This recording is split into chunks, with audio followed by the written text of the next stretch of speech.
बजरंगबली हनुमान की जय। कथा प्रारंभ होत है, सुनो वीर हनुमान।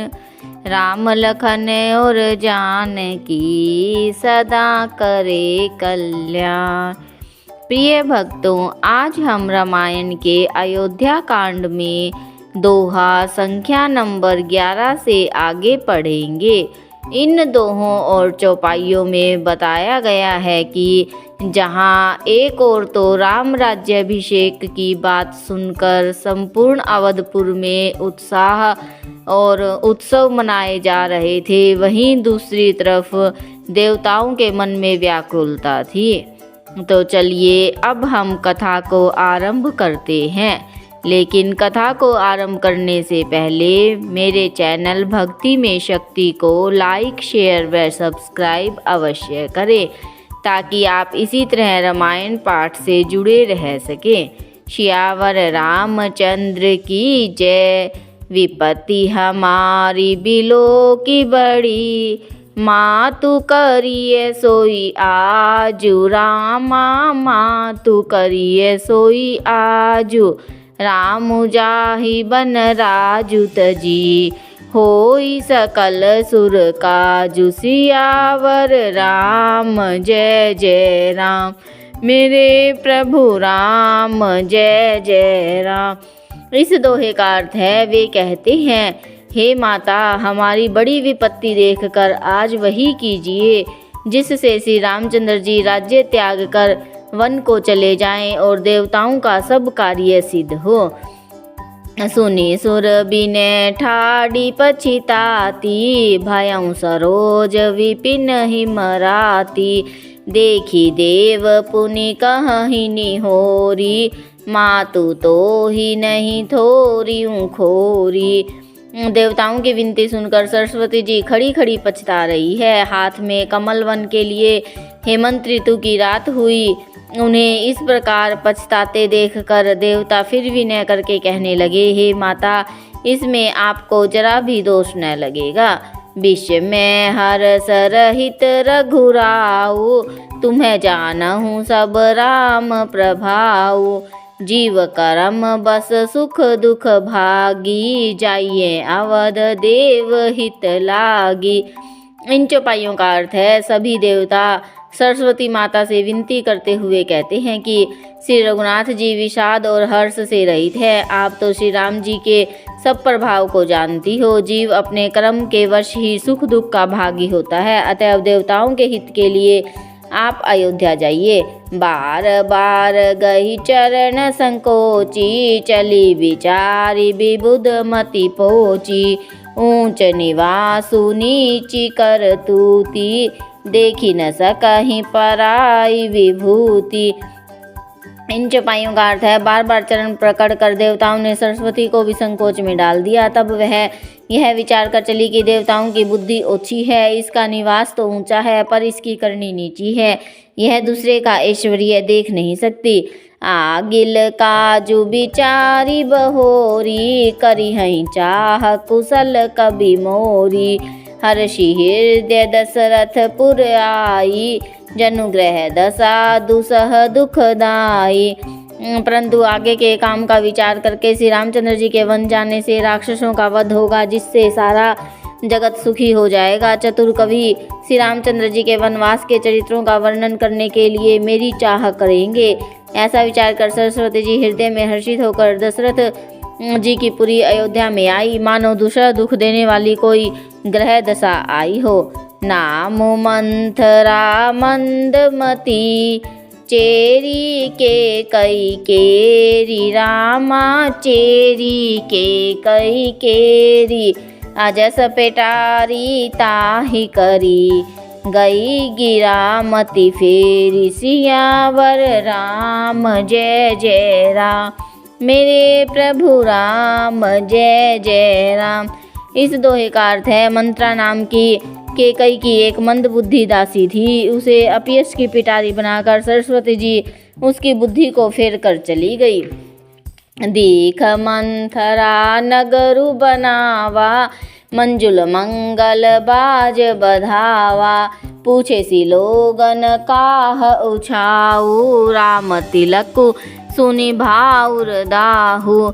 मंथरा ने देखा कि नगर सजाया हुआ है, सुंदर मंगलमय बधावे बज रहे हैं। उसने लोगों से पूछा कि कैसा उत्सव है। श्री राम जी के राज तिलक की बात सुनते ही उसका हृदय जल उठा। करई विचारु को बुद्धि को जाती, होई अकाजु कवनी विधि राती। देखी लागी मधु कुटिल की राती, जिमि गमत कैले उनके ही भांति। वह दुर्बुद्धि नीच जाति वाली दासी विचार करने लगे कि किस प्रकार से यह काम रात ही रात में बिगड़ जाए। जैसे कोई कुटिल भिलनी शहद का छत्ता लगा देखकर घात लगाती है कि इसको किस तरह से उखाड़ लूं। भरत मातु पही गई बिल खानी, का अनमनी हंसी कह हंसी रानी। उतरु दे न ले उसासु, नारी चरित करी डारई आंसू। वह उदास होकर भरत जी की माता केकई के पास गई। रानी केकई ने हंसकर कहा, तू उदास क्यों है? मंथरा कुछ उत्तर नहीं देती, केवल लंबी सांस ले रही है, त्रिया चरित्र करके आंसू ढरका रही है। हंसी कह रानी गालू बड़ू तोरे, दीन लखन सिख असमन मोरे। तबहु न बोल चेरी बड़ी पापनी, छाड़ई श्वास कारी जनु सांपिनी। रानी हंसकर कहने लगी, तेरे बड़े गाल हैं, तू बहुत बढ़ कर बोलने वाली है। मेरा मन कहता है लक्ष्मण ने तुझे कुछ सीख दी है, अर्थात दंड दिया है, तब भी वह महापापनी दासी कुछ भी नहीं बोलती। ऐसी लंबी सांसें छोड़ रही है मानो काली नागिन हो। सभे रानी कह कह सिकिन, कुशल रामु महिपालु। रामा कुशल रामु महिपालु। लखनु भरतु रिपु दमनु सुनी, भाकुबरी उरसालु। सियावर राम जय जय राम, मेरे प्रभु राम जय जय राम। तब रानी ने डर कर कहा, अरे कहती क्यों नहीं? श्री रामचंद्र राजा लक्ष्मण भरत और शत्रुघ्न कुशल से तो है। वह सुनकर कुबरी मंथरा के हृदय में बड़ी ही पीड़ा हुई। कत सिख दे हमहि को माई, गालू करब के ही कर बल पाई। राम ही छाड़ी कुशल के ही आजू, जेहि जने सुदे जुबराजू। वह कहने लगी, हे माई, हमें कोई क्यों सीख देगा, और मैं किसका बल पाकर गाल करूंगी, अर्थात बढ़ चढ़कर बोलूंगी। रामचंद्र जी को छोड़कर आज और किसकी कुशल है, जिन्हें राजा युवराज पद दे रहे हैं। भयउ कौशल ही विधि अति दाहिन, देखत गर्भ रहत उर नाहिन। देखऊँ कस न जाई सब शोभा, जो अवलोकी मोर मन क्षोभा। इन चौपाइयों का अर्थ है, आज कौशल्या को विधाता बहुत ही दाहिने हुए हैं, यह देखकर उनके हृदय में गर्व समाता नहीं है। तुम स्वयं जाकर सब शोभा क्यों नहीं देख लेती, जिसे देखकर मेरे मन में क्षोभ हुआ है। पुतु विदेश न सोचू तुम्हारे, जानती हूँ बस ना हूँ हमारे। नींद बहुत प्रिय सेज तुराई, लखहु न भूप कपट चतुराई। इन चौपाइयों का अर्थ है, तुम्हारा पुत्र प्रदेश में है, तुम्हें कुछ सोच नहीं है। जानती हो कि स्वामी हमारे वश में है। तुम्हें तो तोषक पलंग पर पड़े पड़े नींद लेना बहुत प्यारा लगता है। राजा की कपट भरी चतुराई तुम नहीं देखती। सुनी प्रिय बचन मलिन मनु जानी, झुरकी रानी अब रहूं अरगानी। पुनियस कबहू कहसी घर फोरी, तब धरी जीव कड़ावऊं तोरी। मंथरा के प्रिय वचन सुनकर किंतु उसको मन की मैली जानकर रानी झुक कर बोली, बस अब चुप रह, घर फोड़ी कहीं की। जो फिर कभी ऐसा कुछ कहा तो तेरी जीभ पकड़ कर निकलवा दूंगी। काने खोरे कुबरे, कुटिल कुचाली जानी। रामा कुटिल कुचाली जानी, तिय विशेषी पुनि चेरी कही। भरत मातु मुस्काती, सियावर राम जय जय राम।